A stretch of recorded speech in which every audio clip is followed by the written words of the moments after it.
Okay, magandang umaga mga Lods.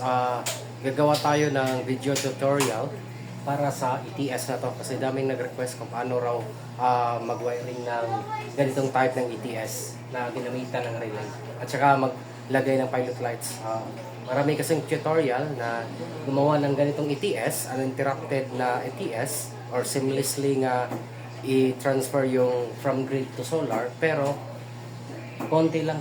Iwan ko kung konti lang, basta konti lang or baka wala or hindi ko lang nakita sa YouTube na may naglagay ng ETS.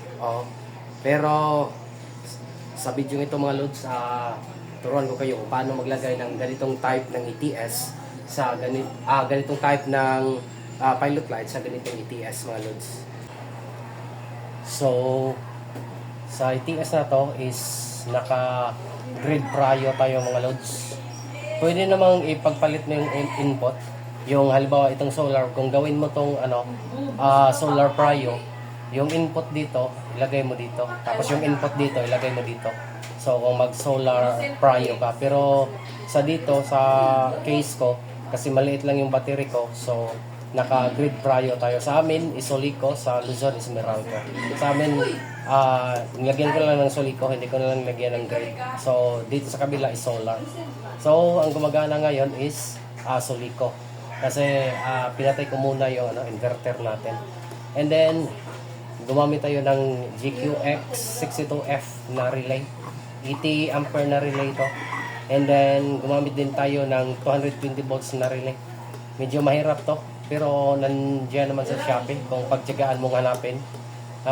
Sa ibang tutorial ko, ginamitan ko dito ng 12 volts na relay.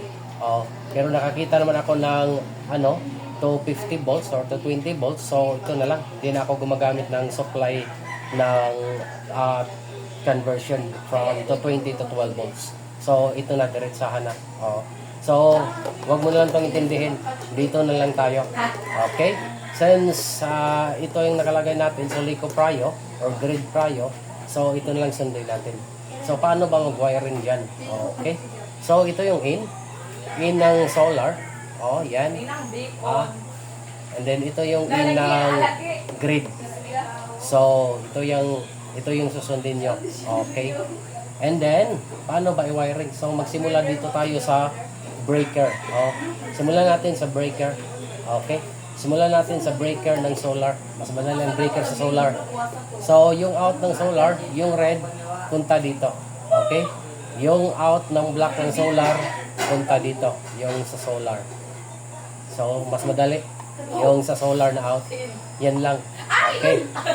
Pero kung gusto mong solar prio yan, so palit mo lang yung input. Palit mo lang yung input loads. So, palitan mo lang. Interchange mo lang yan. O kaya dito. Pwede rin. Palit mo yan dito sa out.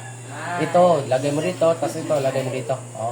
Kahit saan dyan. Pero siguro mas maganda pang dito na lang siguro palit. So, since naka-grid prio tayo, yun na. Okay? First, solar wiring. So, yung red, out ng red, yung lahat ng red dito. Para hindi tayo malilito. Madaling ma-trace natin. And then, yung black na out ng solar dito. And then, second, yung out ng Solico or grid dito sa gilid. Yan sa gilid. And then, dito, yung isang out sa kabilang gilid. Okay. Dito sa gilid, may dapat yung jumper dyan. May jumper. Tingnan mo lang, may may diagram ako. Tingnan mo sa gilid. May sundan nyo lang din yung paano ko ni-wire sa gilid. So, may naka-jumper dyan sa loob.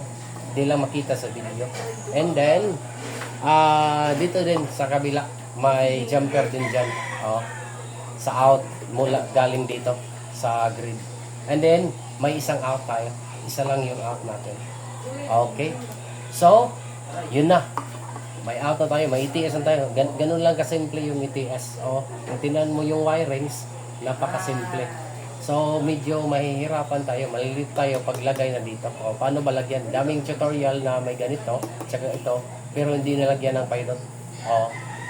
So, lagyan natin. Daming nag-request na paano ba maglagay ng pilot light sa mga ganitong ETS. So, and then, ganito lang. Yung in ng green or dito sa solar, ito, dalawa lang. Tsaka ito yung in din. Puro in to. In din to sa kabila. Which is sa akin, isuliko. Yan. So, paano ba i-wiring? Yung out dito, yung ito, yung out, ito yan. Yung isang out dito, ilagay mo dito sa itaas banda. Itaas banda ng relay natin. Itaas banda. Iwan ko kung anong numbers yan. Basta, diyan sa itaas. Oh. Yan, out dyan, papunta dyan. Then sa kabila, out dyan, papunta dyan. Sundan nyo na lang yung sketch ko. And then, yung kabila naman sa ilalim, may ilalim pa dyan. Dalawang wire din. Oh, sa ilalim.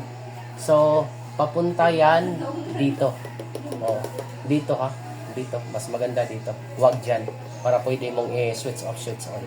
Dito sa out ng green. So, yung dito sa likod, kasi anim yan, yung dito sa likod, papunta yan sa out ng green. O kaya out ng priority. O ito. Dito yan. So, tingnan nyo sa gilid ng video ko. And then, so, kompleto na yan. 4. So, yung dalawa sa itaas dyan, dalawa sa itaas dyan, dito nakalagay sa sulit ko. Yan. Ito yan. Yung dalawa dyan sa itaas, yan, papunta dito. Yan. Yan ang wiring natin. And then, yung sa ilalim, ilalim na dalawa rin, papunta yan dito. Dyan. Ito. Yan. So, ganun lang kasimple yung wiring. Medyo mahirap lang tingnan dito kasi ang dami ng wires.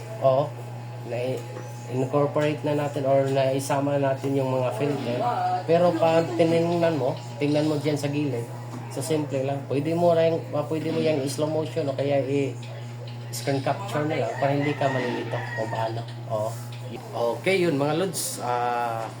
Kung umabot kayo sa puntong ito, paki-like naman, tsaka paki-subscribe naman ng channel natin mga lods. Malaking tulong na yan mga lods. At tsaka maraming salamat sa patuloy ng panonood sa video natin mga lods. Kahit medyo nahihirapan ako mag-Tagalog, pero nahiraos rin. Okay? So maraming salamat mga lods. Bye-bye!